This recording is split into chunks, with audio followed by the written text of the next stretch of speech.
Então nós vamos estar lendo mais um capítulo da Bíblia, né? O desejo do meu coração e o desejo de Deus é que nós a cada dia mais se aproximamos da sua palavra.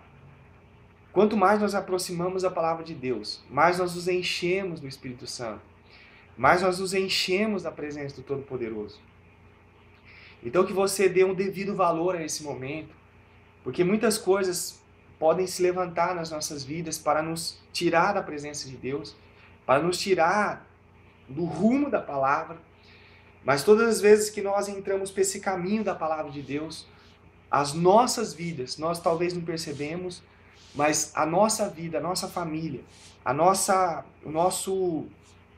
as pessoas que estão em volta de nós, elas são abençoadas. Então eu quero te encorajar a esse desafio de ir até o final nesse vídeo, e não somente ir até o final nesse vídeo, de você continuar lendo a palavra, de você assistindo outros vídeos também que falam da palavra, porque eu tenho certeza que você será ricamente abençoado, se assim fizer. Então nós estamos continuando aqui Atos 26, onde Paulo ele está, onde os governadores, Paulo está diante do tribunal, e eles estão coletando informações para levar Paulo para César. Então Atos 26 começa assim: Então Agripa disse a Paulo, adiante, conte-nos a sua história. E assim Paulo, muito entusiasmado, apresentou sua defesa. Então veja bem, Paulo, mesmo numa situação de dificuldade, né, ele estava preso, ele estava tendo que apresentar a sua defesa, mas mesmo assim ele estava entusiasmado, porque era mais uma oportunidade que ele tinha de estar proclamando o reino de Deus. Então todas as vezes que nós tivermos uma oportunidade, mesmo diante de pressões, mesmo diante de adversidades, nós devemos estar entusiasmados. Estou muito contente, Rei Agripa, começou, em poder apresentar minha defesa diante de Vossa Majestade, pois seis que é um conhecedor das leis e dos costumes dos judeus. Portanto, queira ouvir-me com paciência.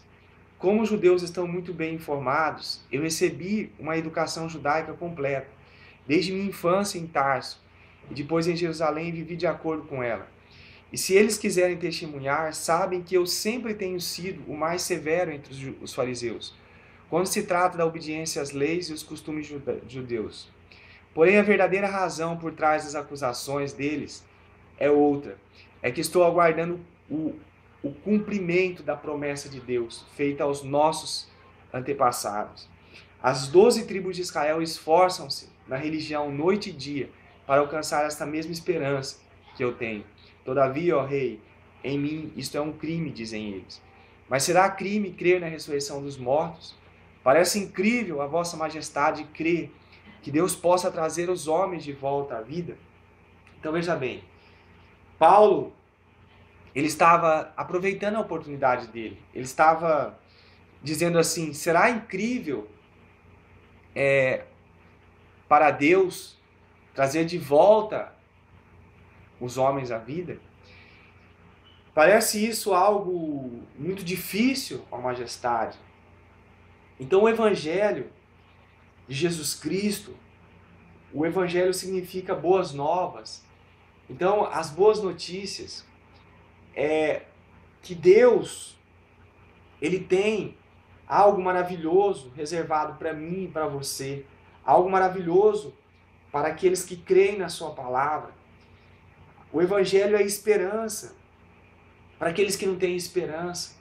O Evangelho de Deus é, na verdade, o combustível para nós continuarmos vivendo.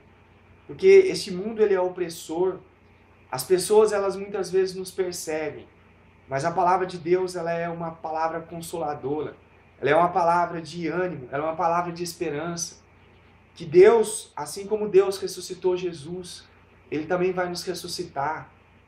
Se nós permanecermos firmes com Ele, se nós estivermos nos aliançados com Ele, se nós nos despojarmos do velho homem do pecado e abraçarmos a causa de Deus. Aí Paulo continuava, eu costumava pensar que deveria fazer muitas coisas terríveis contra os seguidores de Jesus de Nazaré, né? Aprisionei muitos cristãos, cristãos de Jerusalém, com autorização do supremo sacerdote. E quando eram condenados à morte, dava o meu voto contra eles. Eu utilizava a tortura para tentar fazer os cristãos por toda a parte amaldiçoarem Cristo.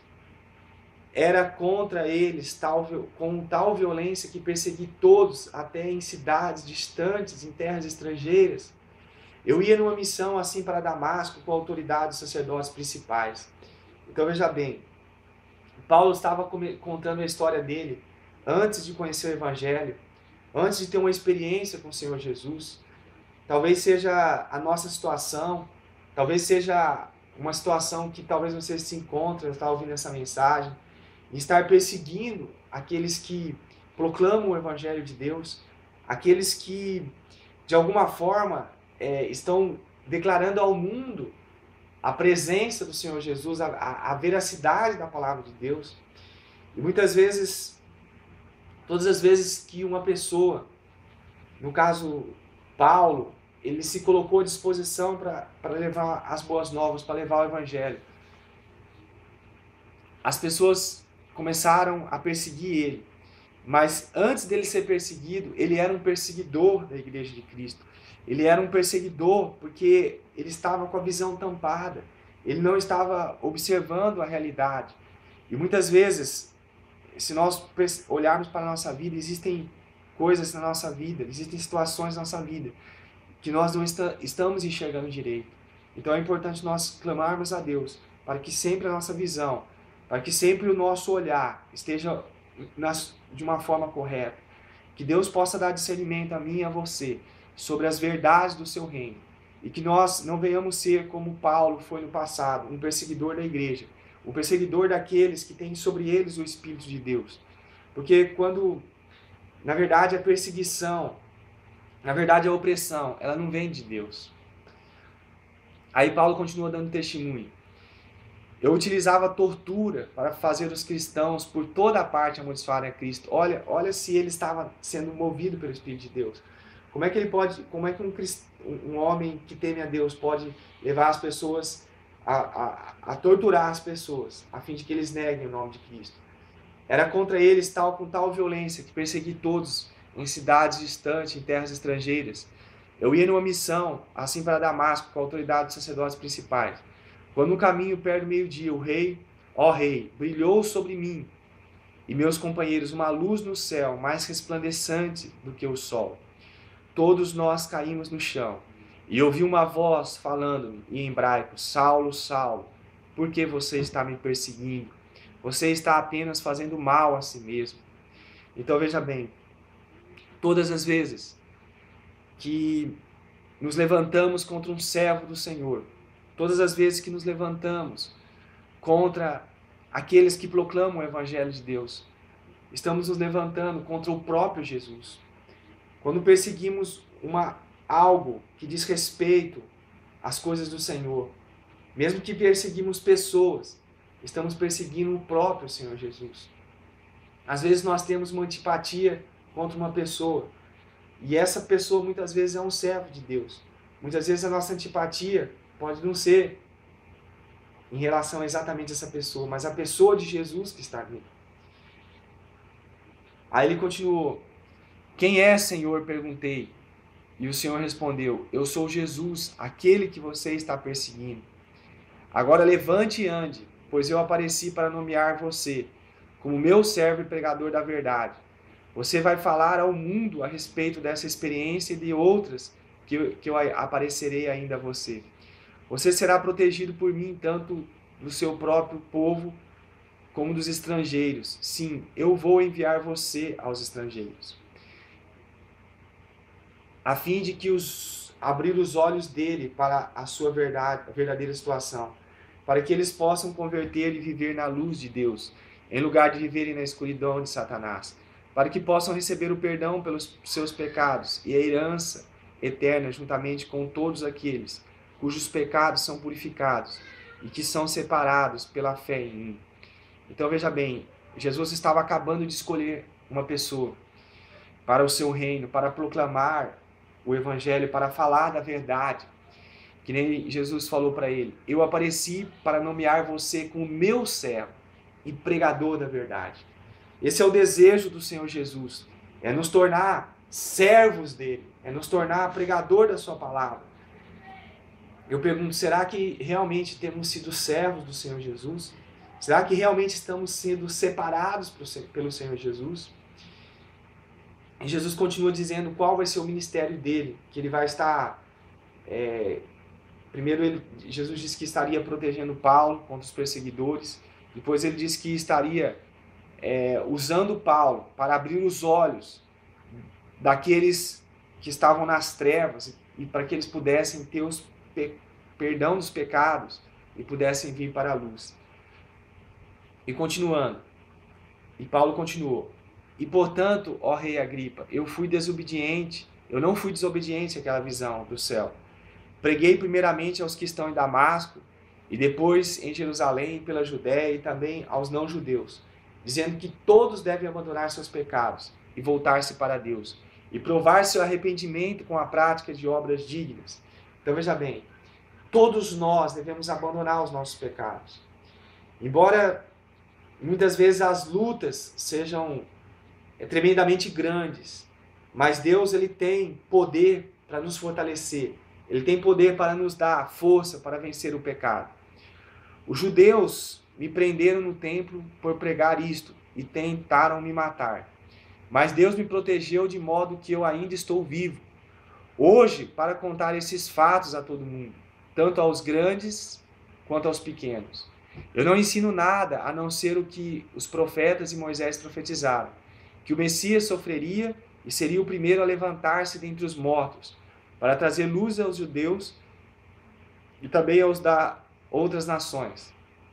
De repente, Festo gritou: Paulo, você está louco?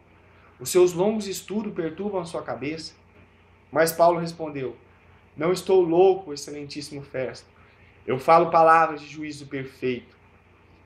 Então veja bem, aqueles que não creem em Jesus, aqueles que estão no mundo, muitas vezes eles, quando o evangelho é pregado, ele parece loucura. Mas Paulo disse: eu não estou louco, pelo contrário, estou em perfeito juízo. Sim, e o rei Agripa sabe dessas coisas. Fala abertamente porque tenho certeza que esses acontecimentos são todos do conhecimento dele, pois não passaram às escondidas. Rei Agripa, Vossa Majestade crê nos profetas? Eu sei que sim. Agripa o interrompeu: com provas pequenas assim você espera que me torne cristão? E Paulo respondeu: que Deus permitisse que, embora as minhas provas fossem fracas ou poderosas, tanto Vossa Majestade como todos os demais que estão aqui neste auditório pudessem se tornar o mesmo que eu sou, mas sem essas correntes. Então o rei, o governador Berenice e todos os outros se levantaram e saíram.